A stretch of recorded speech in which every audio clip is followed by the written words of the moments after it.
രുദ്രയെയും കൊണ്ട് ഭദ്രയും വിജിത്തും പ്രണവും ഭവാനിയും വരുമ്പോൾ അവർക്ക് പിന്നാലെ തന്നെ ഋഷിയും വിശാലും അപ്പുവും കാളിയാർ മഠത്തിൽ വന്നിരുന്നു. എന്നാൽ വിശാൽ അകത്ത് കയറാതെ പുറത്ത് കാറിൽ തന്നെ ഇരുന്നു. വിജയലക്ഷ്മി വൈഷുവും മുത്തശ്ശനും രുദ്രയെ കണ്ടതും അവളോട് ആദിയോട് ഓരോന്ന് ചോദിച്ചുകൊണ്ടിരുന്നു. അവൾക്ക് കുഴപ്പമില്ല, ടെൻഷൻ അടിക്കാൻ മാത്രം അവൾക്കൊന്നും സംഭവിച്ചില്ലെന്ന് പറഞ്ഞതും അവർക്കെല്ലാം ആശ്വാസം തോന്നി. രുദ്രയ്ക്ക് ചുറ്റും എല്ലാവരും കൂടി നിന്നതും അങ്ങോട്ടേക്ക് ഭദ്രി വന്നു. അവൻ്റെ നെറ്റിയിലേക്ക് കെട്ട് കണ്ടതും വൈഷു ഏട്ടാന്ന് വിളിച്ച് കരഞ്ഞുകൊണ്ട് അവൻ്റെ അടുത്തേക്ക് ഓടിച്ചെന്ന് കെട്ടിപ്പിടിച്ചു. ഒപ്പം വിജയലക്ഷ്മി മുത്തശ്ശനും അവൻ്റെ അടുത്തേക്ക് വന്നു. എന്താ ഭദ്രി, എന്താ ഞാൻ ഈ കാണുന്നേ? ഈ മുറിവ് എങ്ങനെയാ നിനക്ക് സംഭവിച്ചത്? മുത്തശ്ശൻ ഭദ്രയെ നോക്കി അത് ചോദിക്കുമ്പോൾ അതിനുള്ള മറുപടി രുദ്രയാണ് നൽകിയത്. എന്നെ രക്ഷിക്കാൻ നോക്കിയോണ്ടാ അദ്ദേഹത്തിന് ഇങ്ങനെയൊക്കെ സംഭവിച്ചത് തന്നെ. അപ്പോഴേക്കും അവളുടെ കണ്ണുകൾ നിറഞ്ഞിരുന്നു. അത് കേട്ടതും ഭവാനി അവരെല്ലാം മാറി മാറി നോക്കിക്കൊണ്ട് ചോദിച്ചു, അപ്പം ഞാൻ അറിയാതെ എന്തൊക്കെയോ സംഭവിച്ചിട്ടുണ്ടല്ലേ? എന്നിട്ട് എല്ലാവരും കൂടെ കള്ളം പറഞ്ഞതാണല്ലേ മോളെ ആള് മാറി തട്ടിക്കൊണ്ടു പോയതാണെന്ന്? അത് കേട്ടതും എന്തു പറയണമെന്നറിയാതെ ഓരോരുത്തരായി കുഴയുമ്പോൾ ഭദ്രിയാണ് അതിനുള്ള മറുപടി നൽകിയത്. അവളെ ആള് മാറി തന്നെയാ കൊണ്ടുപോയത്. പിന്നെ പെട്ടെന്ന് ഇവളെ പോയി ചോദിച്ചാൽ ആരും വിട്ടു തരില്ലല്ലോ. കാരണം കൊണ്ടുപോയവർ അത്ര നല്ലവർ ആയിരിക്കണമെന്നില്ല. അപ്പം ചിലപ്പോൾ 2 കൊടുത്തിട്ടേ കൊണ്ടുവരാൻ പറ്റൂ. അതിൻ്റെ ഇടയ്ക്ക് പ്രതീക്ഷിക്കാതെ നമുക്കിട്ടും കിട്ടിയെന്നിരിക്കും. പിന്നെ ഇതൊന്നും എനിക്കത്ര വലിയ മുറിവല്ല, ഇതിലും വലിയ മുറിവുകൾ എന്നെ ഏറ്റതാണ്. ഭവാനിക്ക് അവൻ അവസാനം പറഞ്ഞത് മനസ്സിലായില്ലെങ്കിലും അവനെ സ്നേഹിക്കുന്നവർക്ക് അവൻ പറഞ്ഞത് മനസ്സിലായിരുന്നു. അപ്പോഴേക്കും അങ്ങോട്ടേക്ക് കല്യാണി വന്നു. ഭദ്രയുടെ നെറ്റിയിലെ മുറിവ് അവരുടെ മനസ്സിൽ ഒരുപാട് സന്തോഷം നിറച്ചു. അവരെല്ലാവരും അരികിലായി വന്നുകൊണ്ട് പറഞ്ഞു, ഈ കുടുംബത്തിലെ ഓരോരുത്തരുടെയും ജീവൻ എടുക്കാൻ വന്നവളായി ഇവൾ. അതെങ്ങനെ? അങ്ങനെ ഒരുത്തൻ്റെ ഭാര്യ പദവിയല്ലേ ഇപ്പം അലങ്കരിക്കുന്നത് തന്നെ. അപ്പോൾ പിന്നെ ഇവൾ കാരണം ഇവിടെ ആരുടെയൊക്കെ ജീവൻ പോകുമെന്ന് പറയാൻ പറ്റില്ല. നിന്നോട് അതിനാരെങ്കിലും അഭിപ്രായം ചോദിച്ചോ? വിജയലക്ഷ്മി അവരെ നോക്കി പറഞ്ഞു. ഇങ്ങനെയുള്ള ഓരോന്നും കാണുമ്പോൾ പിന്നെ ഇങ്ങനെ പ്രതികരിക്കാതിരിക്കും. ഇപ്പം തന്നെ കണ്ടില്ലേ, എവിടെയോ കിടന്ന അവളുടെ മാമിയെന്ന് പറഞ്ഞു വന്ന ഒന്നിനെ കൂടെ കൂടി വീട്ടിൽ താമസിപ്പിച്ചിരിക്കുന്നു. ഇതെന്താ സത്രം വല്ലതുമാണോ? മതി, ഇനി ഒരക്ഷരം കൂടെ പറഞ്ഞ് അടിച്ചു നിങ്ങളുടെ അണപ്പല്ല് തെറിപ്പിക്കും ഞാൻ. ഭദ്രയുടെ സൗണ്ട് ഉയർന്നതും കല്യാണിയെ പോലെ തന്നെ എല്ലാവരും ഒന്ന് ഞെട്ടി. നിങ്ങളോട് പല പ്രാവശ്യം പറഞ്ഞിട്ടുള്ളതാ ഞങ്ങളുടെ കാര്യങ്ങളിൽ ഇടപെടാതെ സ്വന്തം കാര്യം നോക്കി ജീവിക്കാൻ. പക്ഷെ എത്ര പറഞ്ഞാലും കൊണ്ടാലും നിങ്ങൾ പഠിക്കില്ലെന്നാണെങ്കിൽ നിങ്ങളെങ്ങനെ മര്യാദ പഠിപ്പിക്കണമെന്ന് ഈ ഭദ്രയ്ക്ക് നന്നായി അറിയാം. അത് വേണ്ടെങ്കിൽ നിങ്ങളുടെയും മക്കളുടെയും ഭർത്താവിൻ്റെയും കാര്യം നോക്കി ഒതുങ്ങി ഒതുങ്ങി ഇവിടെ കഴിയുന്നതാവും നല്ലത്. അല്ലാത്തവർക്ക് ഇവിടെ നിന്ന് പോകാം. കല്യാണി പിന്നെ ഒന്നും പറയാതെ എല്ലാവരെയും ഒന്ന് നോക്കിയ ശേഷം ദേഷ്യത്തിൽ അകത്തേക്ക് പോയി. കാരണം ഇനി എന്തേലും പറഞ്ഞ് അവരുടെ ഇടയിലിട്ട് വന്ന് തന്നെ അവൻ തല്ലിയെന്നിരിക്കും എന്ന ഒറ്റ കാരണം കൊണ്ട് മാത്രമാണ് അവർ അവിടെ നിന്ന് പോയത്. ഞാൻ വന്നത് ഇഷ്ടമായില്ലല്ലേ? ഭവാനി അവർ പോയ വഴിയെ നോക്കിയിട്ട് പറഞ്ഞു. അയ്യോ ആൻറ്റി, അത് പറയുന്നത് കാര്യമാക്കണ്ട. ഈ വീട്ടിൽ വിവരമെന്ന് പറയുന്ന സാധനം തീരെ ഇല്ലാത്തതായിപ്പോൾ ഇവിടെ നിന്ന് പോയത്. വിജിത്ത് അവരെ നോക്കി പറയുമ്പോൾ എല്ലാവരും അതേന്ന് തന്നെ അവരെ നോക്കി പറഞ്ഞു. എന്നാൽ ഈ സമയം ഭദ്രി പുറത്തേക്ക് പോകാൻ ഇറങ്ങുകയായിരുന്നു. നീ ഇതെങ്ങോട്ടാ ഭദ്രി? വിജയലക്ഷ്മി ഭദ്രയെ നോക്കി ചോദിച്ചതും അവൻ തിരിഞ്ഞ് അവരെ നോക്കി പറഞ്ഞു.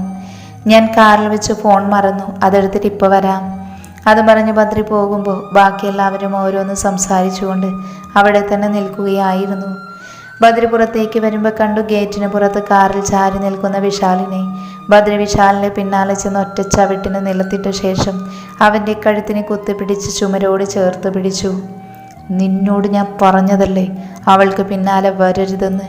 എന്നിട്ടും എത്ര ധൈര്യം ഉണ്ടായിട്ടാ എൻ്റെ മുന്നിൽ വെച്ച് തന്നെ അവളെ നീ കൊണ്ടുപോകാൻ ധൈര്യം കാണിച്ചത്?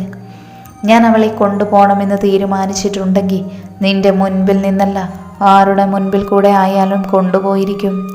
അതിന് നീ ഇനി ഒരു തന്തയ്ക്ക് കൂടെ ജനിക്കണം. ഞാൻ ജീവനോടെയുള്ളപ്പോൾ അവളെ കൊണ്ടുപോകാമെന്ന് സ്വപ്നത്തിൽ പോലും നീ കരുതണ്ട. നിനക്ക് വേണ്ടാത്തവൾ എന്തിനാ നീ ഇങ്ങനെ പിടിച്ചു വച്ചിരിക്കുന്നത്? എന്നായാലും നീ അവളെ ഡിവോഴ്സ് ചെയ്യും. പിന്നെ ആരെ കാണിക്കാനാ അവളുടെ രക്ഷകനായി ഇങ്ങനെ അഭിനയിക്കുന്നത്? ഇനി നീ ഉപേക്ഷിച്ചാലും അവളെ സംരക്ഷിക്കാൻ ഞാനുണ്ട്. നീ ഇപ്പോൾ അവളെ വേണ്ടെന്ന് പറഞ്ഞാലും ആരെതിർത്താലും കൊണ്ടുപോകാൻ ഞാൻ തയ്യാറാണ്. കാരണം നിന്റെ ഭാര്യയായും മുൻപ് തന്നെ ഞാൻ അവളെ കണ്ട് ഇഷ്ടപ്പെട്ടതാണ്. അതൊന്നും നീ അന്വേഷിക്കേണ്ട കാര്യമില്ല. പിന്നെ എനിക്ക് മുന്നേ നീ കണ്ടു ഇഷ്ടപ്പെട്ടതിലല്ല കാര്യം, ഇപ്പോൾ അവൾ ആരുടെ ഭാര്യ എന്നതിലാണ്. നിന്റെ ഭാര്യ ആയത് എങ്ങനെയെന്നൊക്കെ എനിക്ക് നന്നായി അറിയാം. അതുകൊണ്ട് അതേപറ്റി കൂടുതൽ പറയണ്ട. ഇപ്പോഴും താലി കെട്ടിയെന്ന അവകാശമല്ലാതെ മറ്റൊരവകാശം അവളിൽ നേടാൻ കഴിഞ്ഞിട്ടുണ്ടോ നിനക്ക്? അത്രയും ബദ്രയെ നോക്കി പുച്ഛത്തോടെ പറഞ്ഞതും ഭദ്ര ദേഷ്യത്തിൽ അവനെ തറപ്പിച്ചു നോക്കി. ബദ്രയുടെ ദേഷ്യം കൂടുന്നതിനോടൊപ്പം കെട്ടിവെച്ച മുറിവിൽ ചോര പടരാൻ തുടങ്ങി. ബദ്ര അതൊന്നും കാര്യമാക്കാതെ അവൻ്റെ മൂക്കിലേക്ക് കൈമുറുക്കി പഞ്ച് ചെയ്തു. വിശാലിൻ്റെ മൂക്കിൽ നിന്നും കൊഴുത്ത ചോര പുറത്തേക്ക് വന്നു. അവളിൽ എനിക്കുള്ള അധികാരം ഞാൻ എങ്ങനെ നേടിയെന്നുള്ളത് അതെന്ത് തന്നെയായാലും നിന്നെ ബാധിക്കുന്ന കാര്യമല്ല. ഇനിയും എൻ്റെയും അവളുടെയും ജീവിതത്തിൽ ഒരു കരിനിഴലായി വന്ന അന്ന് നിന്റെ അവസാനം എൻ്റെ കൈകൊണ്ടാവും. തൽക്കാലം നീ അറിഞ്ഞിരിക്കാൻ വേണ്ടി പറയുക, അവളെ ഞാൻ തൽക്കാലം കൈവിട്ട് കളയാൻ ആഗ്രഹിക്കുന്നില്ല.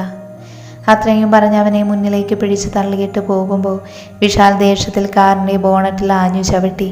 ഒപ്പം കണ്ണാടിയിലൂടെ തൻ്റെ മൂക്കിൽ നിന്നും ചുണ്ടിൽ നിന്നും ഒലിച്ചു ചോര. അത് കാണുക ഭദ്രയോടുള്ള പക അവനിലുള്ളിൽ ആളിക്കത്തി.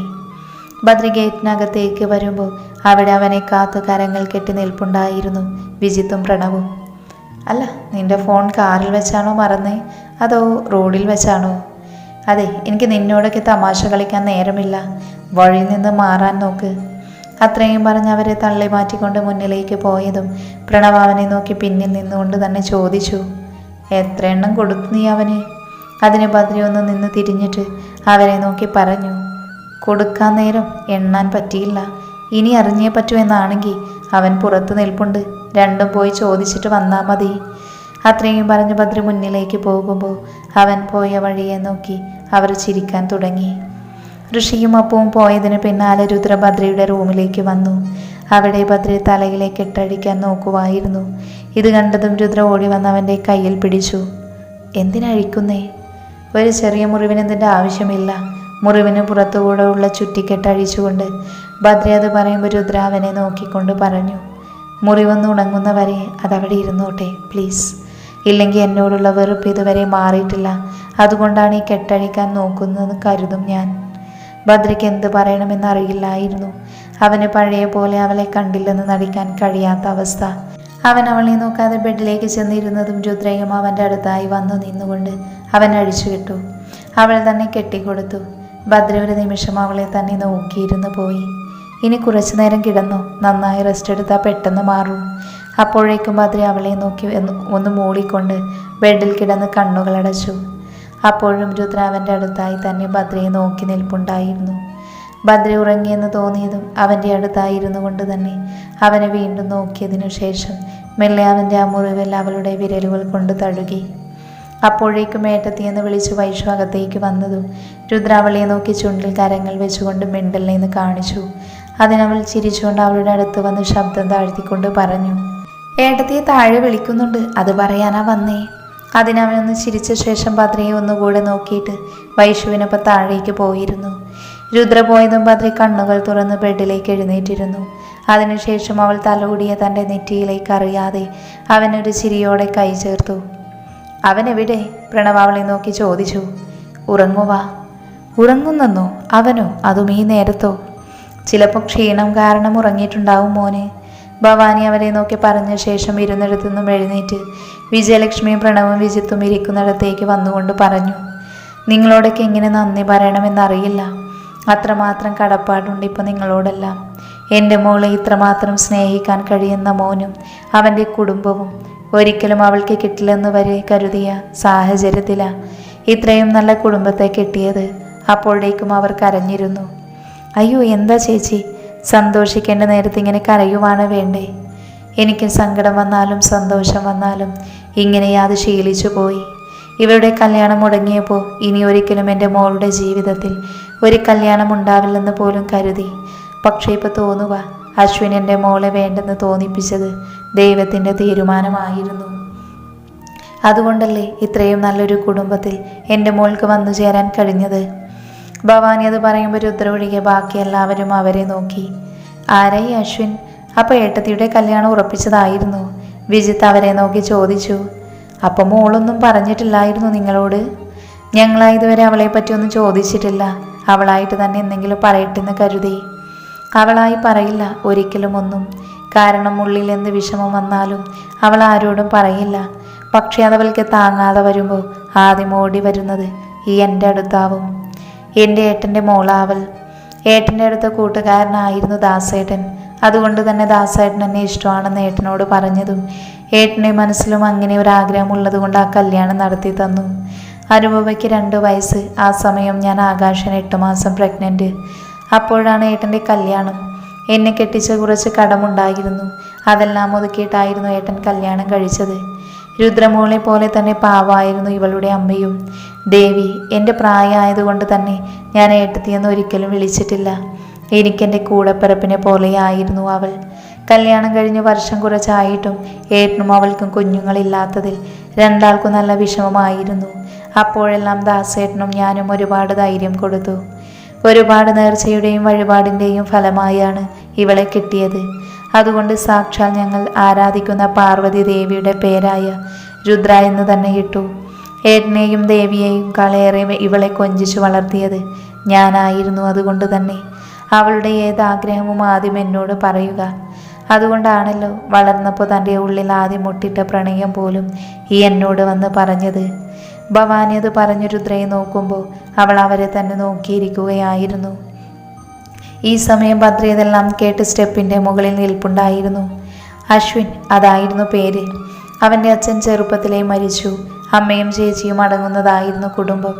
അവൻ്റെ ചേച്ചി എൻ്റെ അനുപമയുടെ കൂടെ പഠിച്ചതായിരുന്നു. ഇപ്പം കല്യാണം കഴിഞ്ഞൊരു മോളുണ്ട്.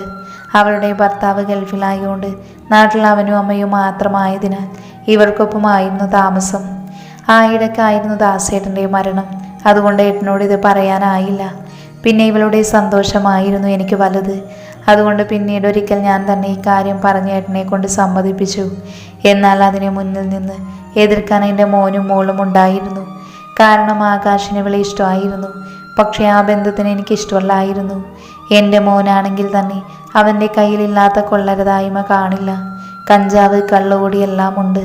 അങ്ങനെയുള്ളവന് എൻ്റെ കൺമുൻപിൽ ഇട്ട് നരകിക്കാൻ എൻ്റെ മോളെ കൊടുക്കുമോ ഞാൻ? അതിൻ്റെ പേരിൽ മക്കൾക്ക് പോലും എന്നോട് വെറുപ്പായി. അനുഭവിക്ക് പണ്ട് തൊട്ടേ ഇവളെ ഉപദ്രവിച്ചാണ് ശീലം. ആകാശിലൂടെ ഇവളെ നോവിക്കാന്ന് കരുതി നടന്നില്ല. അതിനൊരുപാട് പ്രശ്നം ഉണ്ടാക്കി. രണ്ടും കാര്യമാക്കിയില്ല ഞങ്ങൾ. ഏട്ടൻ പോയി വിവാഹം ഉറപ്പിച്ചു. പക്ഷേ അവൻ്റെ വീട്ടുകാർ താല്പര്യമില്ലായിരുന്നു. ഏട്ടൻ 50 പവനും 5 ലക്ഷം അവൻ ചോദിച്ച പോലെ കൊടുക്കാമെന്ന് പറഞ്ഞപ്പോഴാണ് സമ്മതിച്ചത്. എന്നാൽ ഇതൊന്നും മോളോട് പറഞ്ഞില്ല. കാരണം ഇതറിഞ്ഞാൽ അച്ഛനും അമ്മയ്ക്കും വേണ്ടി സ്വന്തം ഇഷ്ടം അവൾ ത്യജിക്കുമെന്നറിയാമായിരുന്നു. ആദ്യമായി തങ്ങളുടെ മകൾ ആഗ്രഹിച്ചത് എന്തായാലും അത് നേടിക്കൊടുക്കണമെന്നേ ചിന്തിച്ചുള്ളൂ അപ്പോൾ. എന്നാൽ ഏട്ടൻ പലപ്പോഴായി ലോണും മറ്റും വീടും വസ്തുവും കാണിച്ചെടുത്തോണ്ട് അതുകൊണ്ട് തന്നെ അതൊരു വലിയ തുകയായി മാറിയിരുന്നു. അതുകൊണ്ട് തന്നെ ജപ്തി നോട്ടീസ് വരെ വന്നിരുന്നു. അശ്വിൻ്റെ വീട്ടിൽ പോയി കുറച്ചുകൂടെ സാവകാശം ചോദിക്കാൻ പോയതായിരുന്നു ഏട്ടനും അവളും. പക്ഷെ തിരിച്ചു വന്നവർ ഒരുപാട് സങ്കടത്തിലായിരുന്നു. എത്ര തന്നെ ചോദിച്ചിട്ടും ഒന്നും പറഞ്ഞില്ല. എന്നാൽ പിറ്റേന്ന് എന്നെ തേടി വന്നത് ഏട്ടൻ്റെയും അവളുടെയും മരണവാർത്തയായിരുന്നു. അതേ തന്നെ ഒരുപാട് തളർത്തി. കാരണം ഇവളെ എങ്ങനെ സമാധാനിപ്പിക്കുമെന്നോർത്ത്. അപ്പോഴും ഏട്ടനോടും അവളോടും ആദ്യമായി ദേഷ്യം തോന്നി. എൻ്റെ മോളെ ഒറ്റക്കാക്കി ഒരു കുപ്പി വിഷത്തിൽ അവർ ജീവൻ ഒടുക്കിയതിൽ. അച്ഛൻ്റെയും അമ്മയുടെയും ജഡത്തിന് മുൻപിൽ വാവിട്ട് കരയുന്നതിൻ്റെ കുട്ടിയെ എനിക്ക് പോലും സമാധാനിപ്പിക്കാൻ കഴിഞ്ഞില്ല. കർമ്മങ്ങളെല്ലാം ഋഷിമോന ചെയ്തത്. ഒരു മകൻ്റെ സ്ഥാനത്ത് നിന്ന് ആകാശവും അനുപമയും ഒന്ന് ആശ്വസിപ്പിക്കാൻ പോലും വന്നില്ല. മോളെ വീട്ടിൽ ഒറ്റക്കായതുകൊണ്ട് ഞാൻ കൂടെ നിന്നു. അതിനും എതിർത്തു. ഞാൻ കാര്യമാക്കിയില്ല. മരണം നടന്ന 5-ാം പക്കം വന്നൊന്നും അറിയാത്ത പോലെ അശ്വിനും അമ്മയും. അത് മോളെ സമാധാനിപ്പിക്കാനല്ല, അവളുടെ മുഖത്ത് നോക്കി ശ്രീധനം കിട്ടാത്ത സ്ഥിതിക്ക് കല്യാണം നടക്കില്ലെന്നും അവനെ മറക്കണമെന്നും പറയാൻ. രണ്ടിനെയും ആട്ടി ഓടിച്ചു. അന്നൊരുപാട് കരഞ്ഞു വാവിട്ട്. അവനോട് ഉപേക്ഷിച്ചു പോകല്ലേ എന്ന് പറഞ്ഞെൻ്റെ മോള് അതൊന്നും കേട്ടില്ല. എൻ്റെ മോളെ നോവിച്ചതിനെപ്പോഴായാലും ദൈവം തന്നെ കൊടുത്തോളും അവന്. 2 ദിവസങ്ങൾ കഴിഞ്ഞ വീട് ജപ്തി ചെയ്യുന്ന നോട്ടീസ് ഒട്ടിച്ചിരുന്നു ബാങ്കിൽ നിന്നും വന്നവർ. അച്ഛനും അമ്മയും ഉറങ്ങുന്ന മണ്ണിൽ നിന്നും ഇഷ്ടമില്ലെങ്കിൽ കൂടെ എൻ്റെ മോളി ഇറങ്ങേണ്ടി വന്നു. അവളെ കൂടെ വീട്ടിൽ കൊണ്ടുപോകുമായിരുന്നു. പക്ഷേ അതിന് കഴിയാത്ത അവസ്ഥയായിരുന്നു എനിക്ക്. ഞാനായിട്ട് എൻ്റെ മോൾക്ക് അവളെ ദ്രോഹിക്കാൻ ഇട്ടുകൊടുക്കാൻ ആഗ്രഹിക്കാത്ത കൊണ്ടായിരുന്നു അവളെ ഇങ്ങോട്ട് തന്നെ പറഞ്ഞു വിട്ടത്. ഇവിടെയാണെങ്കിൽ ഞാനൊന്ന് ചത്തുപോയാലും അവളുടെ കാര്യം നോക്കാൻ ഒരു ജോലി ഉണ്ടല്ലോ എന്ന് കരുതി. പിന്നെ അവളുടെ ഇടവും വലവും എന്തിനും ഏതിനും സ്വന്തം സഹോദരങ്ങളെ പോലെ തന്നെ ഋഷിയും അപ്പവും ഉണ്ടല്ലോ. അതായിരുന്നു എൻ്റെ ഏക സമാധാനം. എന്നാൽ മോളുടെ വിവാഹം കഴിഞ്ഞെന്നറിഞ്ഞാൽ ഭയം തോന്നി. എൻ്റെ മോൾക്ക് എന്തേലും ചതി പറ്റിയെന്ന് വരെ ചിന്തിച്ചു.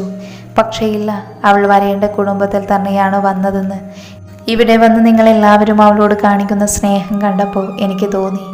എന്നാൽ രുദ്ര നിമിഷം ആരെയും നോക്കാതെ അവിടെ നിന്നും കരഞ്ഞുകൊണ്ട് മുകളിലേക്ക് ഓടുമ്പോൾ സ്റ്റെപ്പിൽ നിൽക്കുന്ന ബദ്രിയെ അപ്പോഴാണ് അവളും കണ്ടത്. അവൾ അവനെ നോക്കിയ ശേഷം ഒന്നും മിണ്ടാതെ അകത്തേക്ക് പോയി. അവൾക്ക് പിന്നാലെ വൈഷു പോകാൻ നിന്നതും വിജയലക്ഷ്മി തടഞ്ഞുകൊണ്ട് പറഞ്ഞു, മോൾക്ക് വിഷമം കാണും. എല്ലാം ഒരുവിധം അവളായി മറന്നിരുന്നപ്പോൾ വീണ്ടും ഓർക്കേണ്ടി വന്നില്ലേ? അതിൽ തൻ്റെ അച്ഛനെയും അമ്മയെയും അവൾക്ക് മിഴിവോടെ തെളിഞ്ഞപ്പോൾ സങ്കടം സഹിക്കാൻ കഴിഞ്ഞിട്ടുണ്ടാവില്ല. തൽക്കാലം കുറച്ചു നേരം ഒറ്റയ്ക്കിരിക്കട്ടെ അവൾ. ആ മനസ്സിലെ കാർമേഘം പെയ്തൊഴിയുമ്പോൾ അവളായി തന്നെ വന്നോളും. അതുവരെ മോളെ ഒറ്റയ്ക്ക് വിടാം. അത്രമാത്രം പറഞ്ഞ് ഭവാനി നോക്കിയേ പറഞ്ഞു, ഞങ്ങൾക്കറിയില്ലായിരുന്നു മോളുടെ ലൈഫിൽ ഇത്രയൊക്കെ സംഭവിച്ചിട്ടുണ്ടായിരുന്നു എന്നുള്ളത്. അറിഞ്ഞപ്പോൾ എന്തോ അറിയാതിരിക്കുന്നതായിരുന്നു നല്ലതെന്ന് തോന്നി. അത്രയും പറഞ്ഞ് വീണ്ടും അവരെ നോക്കി പറഞ്ഞു, അവളെ ഞങ്ങൾ ആരും ഒരിക്കലും തള്ളിക്കളയില്ല. കാളിയാർ മഠത്തിൽ ബദ്രിയുടെ ഭാര്യയായി തന്നെ എന്നും ഞങ്ങൾക്കൊപ്പം ഈ വീട്ടിലുണ്ടാവും. മതി, അത് കേട്ടാ മതി. ഇന്ന് ഞാൻ മരിച്ചാലും സന്തോഷമേ ഉള്ളൂ. കാരണം എൻ്റെ മോള് സങ്കടപ്പെട്ടതിനെല്ലാം ദൈവം അവൾക്ക് ഈ ലോകത്തിൽ വെച്ച് ഏറ്റവും നല്ലൊരു മോനെ തന്നെ തുണയായി കൊടുത്തില്ലേ? അതുപോലെ തന്നെ ഒരു കുടുംബത്തെയും. അപ്പോഴേക്കും അവരുടെ കണ്ണുകൾ നിറഞ്ഞിരുന്നു.